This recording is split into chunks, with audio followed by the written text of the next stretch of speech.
friends, today we will be learning about the Oracle 10G architecture.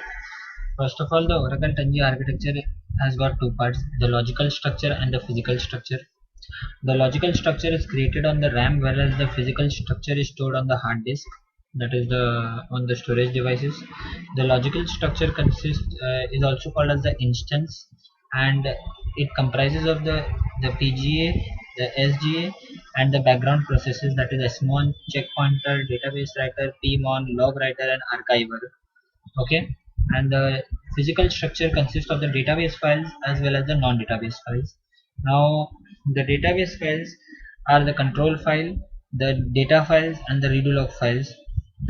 These are the most important files of the database. That is, if any of the files get deleted, then the production would straight away go down.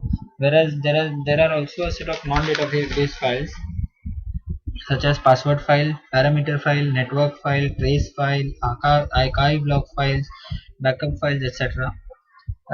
These are also called as the non-database files, and if any of them are deleted, then the production does not there is no effect on the production database. Now the SGA consists of the following, that is the shared pool, the data buffer cache, the non-standard block cache, the redo buffer cache, the Java pool, and the large pool. Now we will actually see how this process actually works. Okay.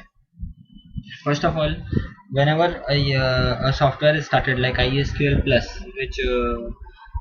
which from where the user actually logs into and connects to the database and starts writing his SQL statements.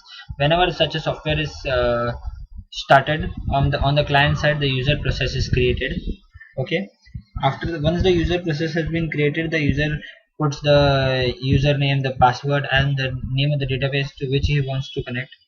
Once that is done, the server process is created. Okay. The server process makes use of the data dictionary cache to perform authentication of the user. Now all this data is loaded from the data dictionary table which is present in the data files to the data dictionary cache. Okay, the server process checks the data dictionary cache to see whether the user has the proper privileges and so on. All the information is stored here. Once the successful login of the user takes place, the user can now write SQL and PL/SQL statements. Okay, now the SQL and PL/SQL statements written by the user are stored in the library cache. Okay, the passing of these commands are also, the SQL and PL/SQL statements are also done in the shared pool.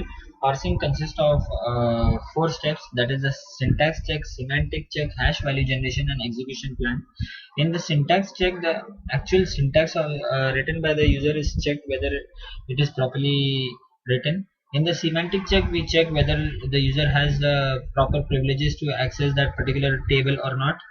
Then the hash value is created, means that is the hash value is created on the basis of adding all the ASCII values um, of the statement, and unique hash value is created, and it is stored in the cursor. And then there is an execution plan that is also made for each SQL statement, which is also created by an optimizer. Okay. uh, when a SQL or PL/SQL statement is written by the user for the first time, all these 4 steps are performed. That is the syntax check, semantic check, hash value generation, and execution plan. All 4 are performed. But once a statement is repeated, that is again it has been fired. So the only first two steps are performed. That is the syntax is checked and the semantics are checked. Hash value has been already been generated before, so it is not generated, and the execution plan is also not generated again. Okay, now this is perform now then we talk about the data buffer. In the data buffer cache, the size of each buffer is of 8 KB in Oracle 10G architecture. Okay, now these buffers can be in different states. Now there are 4 states. The first one is free. Whenever the buffer is empty, it is in the free state. Once like suppose if some data has to be loaded onto the buffer, so the data is loaded from the data dictionary table onto the data buffer cache. So first the server process searches for the free buffers and then pins them. that is then they get in the pinned state, after which the data is loaded from the data dictionary table to the data buffer cache.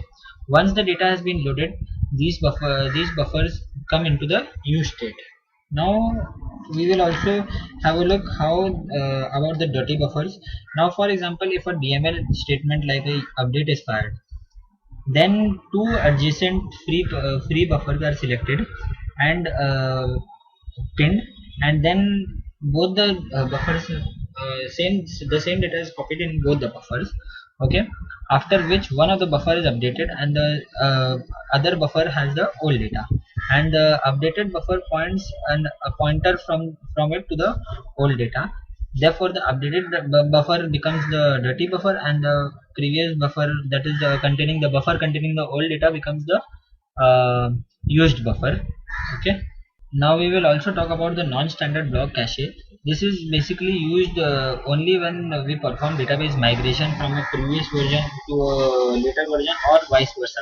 That is, like, suppose if I perform a migration from Oracle 9, a database migration from Oracle 9i to Oracle 10g, where the in 9i the buffer size is of 4 KB, and here the buffer size is of 8 KB.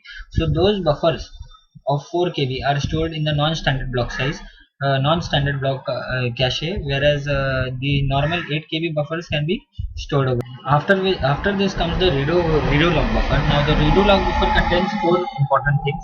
The first is the transaction ID. The second is the SQL and the reverse SQL statement. The third is the timestamp that when the query was fired, and the fourth is the schema information. All these four information are basically stored in the redo log buffer. Also, the redo log buffer has the system change number that is generated whenever a commit has been fired. The system change number is generated. Okay, all this basically comes into use when the at the it is important at the time of recovery, because whenever, if we feel that some data has been lost, this redo log buffer comes in. All Now the Java pool contains the JavaScripts and the JVM, and all the JavaScripts are loaded over here in the Java pool. And then we will talk about the large pool. The large pool consists of a UGA, and as you can see, the shared pool also consists of the UGA. Okay, now the parsing that I said before can be performed is performed at the UGA. If a UGA is not present in the shared pool, then the large pool comes into play. Otherwise, we do not require the large pool if we have the UGA in the shared pool. Now we will talk about some of the important background processes. The first one that we will talk about is the log writer. The log writer is basically used to write the redo log entries from the redo buffer cache to the online redo log files. That is the redo log files over here. Okay, this it has some particular events when when it writes to the redo log files. That is, when a commit is fired, it will write down. If after 3 seconds, it may write down. When 1 MB of redo is generated, it write down. So when 1/3 of the RBC is full, RBC means redo buffer cache becomes full, it will write down to the online redo log files. Okay, the next most important background process that we will be talking about is the check pointer.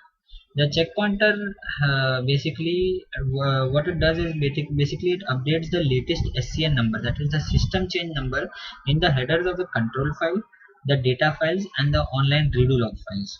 Okay, it also updates the timestamp that when a particular event occurred, and so on. The events of a check pointer are every 3 seconds.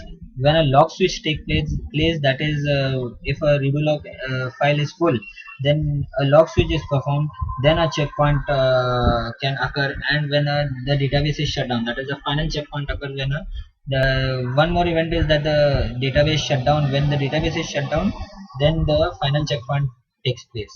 Now we will be talking about the database writer. Now the database writer will write the information that is present in the data buffer cache into the data files. Basically, any table that is being created by the user are basically stored in the users.dbf file. We also have a undo.dbf file which comes into play when an updated DML is being fired. So the old content is stored over here, whereas the new content is stored in the users.dbf. Similarly, there are more data files which perform different types of which store different types of values. Okay, now the control files are basically the most important files, and they act as the brain of the database, and it contains the status and the structural information of the database. We also have the online redo log files that store the information of the redo log buffer, which are written down by the log writer. Now, if the archiver process is active, then whenever one redo log file completes and a log switch is performed, if this archiver background process is active, and automatically an archive log file is generated. Okay, that archive log file is also very important for the for recovery purpose. Another important background process is the PMON, that is the process monitor.